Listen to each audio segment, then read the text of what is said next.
Blood health care Karnataka registered ಇದರ ವತಿಯಿಂದ ನಾವು ಇವತ್ತು ಒಂದು ಪ್ರೆಸ್ ಮೀಟ್ ಇಟ್ಟಿದ್ದೇವೆ. ಅದಕ್ಕಾಗಿ ಆಗಮಿಸಿದಂಥ ನಮ್ಮೆಲ್ಲ ಮಾಧ್ಯಮ ಮಿತ್ರರಿಗೆ blood health care Karnataka register ಇದರ ಪರವಾಗಿ ಹೃತ್ಪೂರ್ವಕ ಸ್ವಾಗತವನ್ನು ಈ ಸಂಸ್ಥೆಯು ಕಳೆದ ಒಂದು ವರ್ಷಗಳಿಂದ ರಾಜ್ಯದ ಹಲವಾರು ಕಡೆ ಅಲ್ಲದೆ ಕೇರಳ, ಕಾಸರಗೋಡು, ಹೈದರಾಬಾದ್, ಮುಂಬೈ ಮುಂತಾದ ನಗರಗಳಲ್ಲಿ ಸುಮಾರು ಒಂದು 32 ರಕ್ತದಾನ ಶಿಬಿರಗಳನ್ನು ಯಶಸ್ವಿಯಾಗಿ ಹಮ್ಮಿಕೊಳ್ಳಲಾಗಿದೆ ನಮ್ಮ ಸಂಸ್ಥೆಯ ವತಿಯಿಂದ. ಅಷ್ಟೇ ಅಲ್ಲದೆ ಸುಮಾರು 2175 ಯೂನಿಟ್ಗಳಿಗಿಂತ ಹೆಚ್ಚು ರಕ್ತವನ್ನು ವಿವಿಧ ಆಸ್ಪತ್ರೆಗಳ ರಕ್ತನಿಧಿಗಳಲ್ಲಿ ಶೇಖರಿಸಿಡಲಾಗಿದೆ. ರಕ್ತದ ಅವಶ್ಯಕತೆ ಬಂದ ಸಂದರ್ಭದಲ್ಲಿ ರೋಗಿಗಳ ಕೋರಿಕೆಯನ್ನು ಪರಿಶೀಲಿಸಿ ನಾವು ಸೂಕ್ತ ರಕ್ತವನ್ನು ಪೂರೈಸ್ತಾ ಇದ್ದೇವೆ. ನಮ್ಮ ಸಂಸ್ಥೆಯು ಇದೀಗ ಪ್ರಥಮ ವಾರ್ಷಿಕೋತ್ಸವ ಸಂಭ್ರಮದ ಹೊಸ್ತಿಲಿನಲ್ಲಿ ನಿಂತಿದೆ. ಆ ಪ್ರಯುಕ್ತ ಇದೇ ಬರುವ 28ನೇ ಭಾನುವಾರದಂದು ಫಾರಂ ಫಿಜಾ ಮಾಲ್ನಲ್ಲಿ ನಾವು ಕಾರ್ಯಕ್ರಮವನ್ನು ಹಮ್ಮಿಕೊಂಡಿದ್ದೇವೆ. ಅಂದು ನಡೆಯುವ ವಾರ್ಷಿಕೋತ್ಸವ ಸಂಭ್ರಮಾಚರಣೆಯಲ್ಲಿ ಶಾಸಕರಾದ UT ಖಾದರಿ ಅವರು ಇದನ್ನು ಉದ್ಘಾಟಿಸಲಿದ್ದಾರೆ. ಅಷ್ಟೇ ಅಲ್ಲದೆ ಶಾಸಕರಾದ ವೇದವಾಸ್ ಕಾಮತ್, ಪೊಲೀಸ್ ಕಮಿಷನರ್ ಸಂದೀಪ್ ಪಾಟೀಲ್ ಹಾಗೂ ಮಾಜಿ ಶಾಸಕರಾದ ಮೊಯ್ದೀನ್ ಬಾವ ಮುಂತಾದವರು ಕಾರ್ಯಕ್ರಮದಲ್ಲಿ ಭಾಗವಹಿಸಲಿದ್ದಾರೆ. ಈ ಕಾರ್ಯಕ್ರಮದಲ್ಲಿ AG ಆಸ್ಪತ್ರೆಯ ಸಹಯೋಗದೊಂದಿಗೆ ಸ್ವಯಂ ಪ್ರೇರಿತ ರಕ್ತದಾನ ಶಿಬಿರ ಹಾಗೂ ಆರೋಗ್ಯ ತಪಾಸಣಾ ಶಿಬಿರವನ್ನು ಹಮ್ಮಿಕೊಳ್ಳಲಾಗಿದೆ. ಅಷ್ಟೇ ಅಲ್ಲದೆ ಖ್ಯಾತ ಸಾಹಿತಿ ಮೊಹಮ್ಮದ್ ಬಡ್ಡೂರಿಯವರ ಅಧ್ಯಕ್ಷತೆಯಲ್ಲಿ ಬಹುಭಾಷಾ ಕವಿಗೋಷ್ಠಿಯನ್ನು ಆಯೋಜಿಸಲಾಗಿದೆ. ಅದರ ನಂತರ ಮಕ್ಕಳಿಗೆ ಸಾಂಸ್ಕೃತಿಕ ಕಾರ್ಯಕ್ರಮಗಳು ಮತ್ತು ಸಾರ್ವಜನಿಕ ರಸಪ್ರಶ್ನೆ ಸ್ಪರ್ಧೆಗಳನ್ನು ಆಯೋಜಿಸಲಾಗಿದೆ. ಬೆಳಿಗ್ಗೆ 11 ಗಂಟೆಗೆ ಪ್ರಾರಂಭವಾಗುವ ಈ ಕಾರ್ಯಕ್ರಮವನ್ನು ನಾವು ಸಂಜೆ 6 ಗಂಟೆ ತನಕ ನಡೆಸಲಿದ್ದೇವೆ. ಈ ಕಾರ್ಯಕ್ರಮಕ್ಕೆ ಎಲ್ಲರನ್ನು ಆತ್ಮೀಯವಾಗಿ ಆಮಂತ್ರಿಸುತ್ತಾ ಸಾರ್ವಜನಿಕರು ಇದರ ಸದುಪಯೋಗ ಪಡೆದುಕೊಳ್ಳಬೇಕೆಂದು ಸಂಸ್ಥೆಯು ಈ ಮೂಲಕ ತಿಳಿಸುತ್ತಿದೆ. ಅಂಗವಾಗಿ ನಾವೊಂದು ಜನಜಾಗೃತಿ, ರಕ್ತದಾನದ ಜನಜಾಗೃತಿ ಕಾರ್ಯಕ್ರಮ ಇಟ್ಟಿದ್ದೇವೆ. ಇದೇ ತಿಂಗಳ 28ನೇ ತಾರೀಕು ಜುಲೈ ಆದಿತ್ಯವಾರ ಫಾರಂ ಫಿಜಾ ಮಾಲಲ್ಲಿ ನಾವು ಈ ಕಾರ್ಯಕ್ರಮವನ್ನು ಇಟ್ಟಿದ್ದೇವೆ. ಖಂಡಿತವಾಗಿಯೂ ಈ ರಕ್ತದಾನದ ಜಾಗೃತಿಯನ್ನು, ಯಾಕೆಂದರೆ ಹಲವಾರು ಜನರು ರಕ್ತ ಕೊಡಲು ಹಿಂಜರಿಯುತ್ತಾರೆ. ಅದರ ಒಂದು ಅವೇರ್ನೆಸ್ ಪ್ರೋಗ್ರಾಮ್ ನಾವು ಈ ಕಾರ್ಯಕ್ರಮದೊಂದಿಗೆ ಮಾಡಲಿದ್ದೇವೆ. ಜನರಿಗೆ ರಕ್ತ ಕೊಟ್ಟರೆ ಏನಾಗುವುದಿಲ್ಲ ಅಂತ ಒಂದು ಕಾರ್ಯಕ್ರಮವನ್ನು ಬ್ಲಡ್ ಹೆಲ್ತ್ ಕೇರ್ ಕರ್ನಾಟಕ ಏರ್ಪಡಿಸಲಿದೆ. ಖಂಡಿತವಾಗಿಯೂ ನಾನು ಹೇಳಲಿಸ್ತೇನೆ, ರಕ್ತ ಕೊಟ್ಟರೆ ಅದರ ಉಪಯೋಗ ನಮ್ಮ ದೇಹಕ್ಕೆ ಏನುಂಟು ಅಂತ ಈ ಕಾರ್ಯಕ್ರಮದಲ್ಲಿ ನಾವು ತೋರಿಸಿದ್ದೇವೆ. ಬ್ಲಡ್ ಹೆಲ್ತ್ ಕೇರ್ ಕರ್ನಾಟಕ ಕಳೆದ 1 ವರ್ಷದಲ್ಲಿ ಸುಮಾರು 32 ಕ್ಯಾಂಪು ಆಯೋಜಿಸಿ 2000ಕ್ಕಿಂತ ಹೆಚ್ಚು ರಕ್ತವನ್ನು ಸಂಗ್ರಹಿಸಿ ರಕ್ತದಾನಿಗಳಿಂದ, ಅದೇ ರೀತಿ ತುರ್ತು ಸಮಯದಲ್ಲಿ, ಇದು ಖಂಡಿತವಾಗಿಯೂ ದಾನಿಗಳಿಂದ ಸಂಗ್ರಹಿಸಬಹುದು ರಕ್ತ, ಆದರೆ ತುರ್ತು ಸಮಯದಲ್ಲಿ ರಕ್ತವನ್ನು ಪೂರೈಸುವಲ್ಲಿ ಬ್ಲಡ್ ಹೆಲ್ತ್ ಕೇರ್ ಕರ್ನಾಟಕ ಅದು ಮೇಲ್ಗೆ ಕಂಡಿದೆ. ಖಂಡಿತವಾಗಿಯೂ ಅದು ಒಂದು ನಮಗೆ ಖುಷಿ ಸಂದರ್ಭವಾಗಿದೆ. ಅದೇ ರೀತಿ ನಾವು ಈ ರಕ್ತ ದಾನಿಗಳ ಪೂರೈಕೆ ಅಲ್ಲದೆ ಇನ್ನೊಂದು ಕಾರ್ಯಕ್ರಮ ಕೂಡ ಮಾಡ್ತಾ ಇದ್ದೇವೆ. ಯಾವುದೇ ಒಂದು ಅನಾರೋಗ್ಯ ಪೀಡಿತ ಫ್ಯಾಮಿಲಿಗೆ, ಅವರ ಫೈನಾನ್ಷಿಯಲ್ ಬ್ಯಾಕ್ಗ್ರೌಂಡಿಗೆ ಕೂಡ ನಾವು ಬ್ಲಡ್ ಹೆಲ್ತ್ ಕೇರ್ ಕರ್ನಾಟಕ ಸಪೋರ್ಟಾಗಿ ನಿಂತಿದೆ. ಕೆಲವೊಂದು ಕಾರ್ಯಗಳು ನಾವು ಈಗಲೂ ಕೂಡ ಮಾಡ್ತಾ ಇದ್ದೇವೆ. ಅದು ರೋಗಿಗಳು, ಕ್ಯಾನ್ಸರ್ ಹಾಗೂ ಡಯಾಲಿಸಿಸ್ ರೋಗಿಗಳಿಗೆ ನಮ್ಮ ಒಂದು ವಾಟ್ಸಪ್ ಗ್ರೂಪ್ ಉಂಟು. ಆ ಗ್ರೂಪ್ ಮೂಲಕ ಅವರಿಗೆ ನಾವು ಈ ಸಹಾಯವನ್ನು ಮಾಡ್ತಾ ಇದ್ದೇವೆ.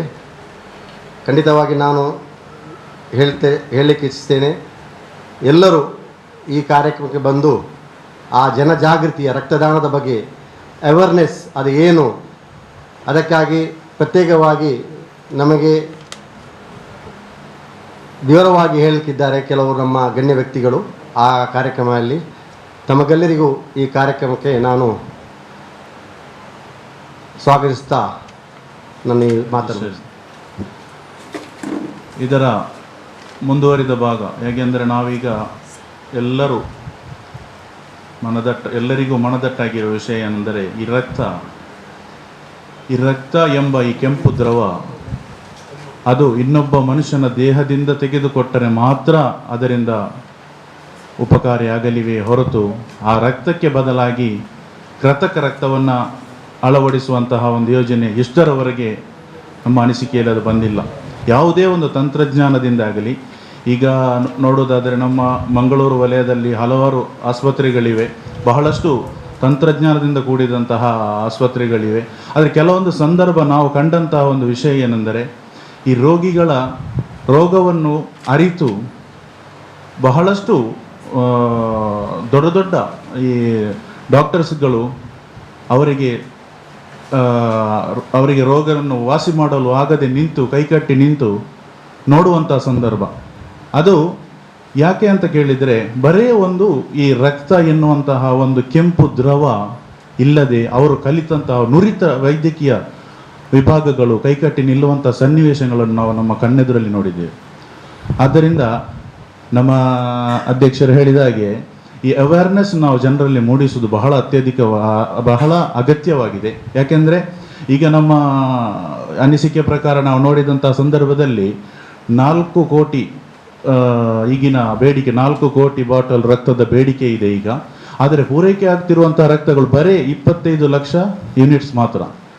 ನಾವು ಎಲ್ಲ ನಮ್ಮ ಇದನ್ನು ವೀಕ್ಷಿಸುವ ಎಲ್ಲ ಜನರಿಗೂ ನಾವು ತಿಳಿಯಪಡಿಸುವುದೇನೆಂದರೆ ಪ್ರತಿಯೊಬ್ಬರೂ ಕೂಡ ಜಾಗೃತರಾಗಬೇಕು. ಯಾಕಂದರೆ ಈ ಒಂದು ರಕ್ತವನ್ನು ಪೂರೈಕೆ ಮಾಡಲಾಗದೆ ವೈದ್ಯಕೀಯ ವಿಭಾಗವೂ ಕೂಡ ಕೈಕಟ್ಟಿ ನಿಲ್ಲುವಂತಹ ಸನ್ನಿವೇಶ ಬಂದಿದ್ದರೆ ರಕ್ತದ ಮಹತ್ವ ಎಷ್ಟು ಎಂಬುದನ್ನು ನಾವು ಮನವರಿಕೆ ಮಾಡಿಕೊಳ್ಬೇಕಾಗಿದೆ. ಪ್ರತಿಯೊಬ್ಬ ನಾಗರಿಕನು ಕೂಡ ಜಾತಿ ಭೇದ ಮತ ಮರೆತು ಈ ಒಂದು ರಕ್ತದಾನ ಎನ್ನುವಂತಹ ಮಹಾದಾನವನ್ನು ಕೊಡಲು ಮುಂದಕ್ಕೆ ಬರಬೇಕು ಅಂತ ಒಂದು ಮೆಸೇಜನ್ನು ಕೂಡ ಈ ಸಂದರ್ಭದಲ್ಲಿ ನಾವು ಕೊಡಲಿಕ್ಕೆ ಇಚ್ಛೆ ಪಡ್ತಾ ಇದ್ದೇವೆ. ಯಾಕಂದರೆ ನೋಡಿ, ರಕ್ತ ಇಲ್ಲದೆ ಯಾವ ವೈದ್ಯನು ಕೂಡ ಶಸ್ತ್ರಕ್ರಿಯೆ ಆಗಲಿ ಅಥವಾ ಬೇರೆ ಏನು ಕ್ರಿಯೆ ಕೂಡ ಆಗಲಿ ಮಾಡಲು ಸಾಧ್ಯವಿಲ್ಲ. ಯಾಕೆಂದರೆ ಆ ರಕ್ತಕ್ಕೆ ರಕ್ತ, ಅದು ಕೂಡ ಅದಕ್ಕೆ ಬೇಕಾದಂಥ ಗ್ರೂಪು. ನೋಡಿ, ಇದರಿಂದ ನಮಗೆ ಇನ್ನೊಂದು ಮಾತಿಯನ್ನು ಮನವರಿಕೆ ಆಗ್ತದೆ ಅಂದರೆ ನಮ್ಮಲ್ಲಿ ಈಗ ನಮ್ಮ ದೇಶದಲ್ಲಿ ಅಡಗಿರುವಂತಹ ನಮ್ಮ ದೇಶದ ಮುಂದುವರಿಕೆಗೆ ಅಡಚಣೆಯಾಗಿರುವಂತಹ ಒಂದು ಈ ಜಾತಿ ಭೇದ ಮತ ಎನ್ನುವಂತಹ ಒಂದು ಸಾಂಕ್ರಾಮಿಕ ರೋಗ ಕೂಡ ನಮ್ಮ ದೇಶಕ್ಕೆ ಹರಡಿದೆ. ಅದಕ್ಕೂ ಕೂಡ ಒಂದು ನಾವು ಅವೇರ್ನೆಸ್ ಅನ್ನು ಕೊಡಲಿಕ್ಕೆ ಆಗ್ತದೆ. ಯಾಕೆಂದರೆ ನೋಡಿ, ಈ ರಕ್ತ ಕೊಡುವ ಸಂದರ್ಭದಲ್ಲಿ ಯಾವೊಬ್ಬ ಮನುಷ್ಯನು ಕೂಡ ಅವನು ಯಾವ ಜಾತಿ, ಅವನು ಯಾವ ಮತ, ಅವನು ಎಲ್ಲಿಯವನು, ಅವನು ಶ್ರೀಮಂತನ, ಅವನು ಬಡವನ ಅಂತ ನೋಡಲ್ಲ.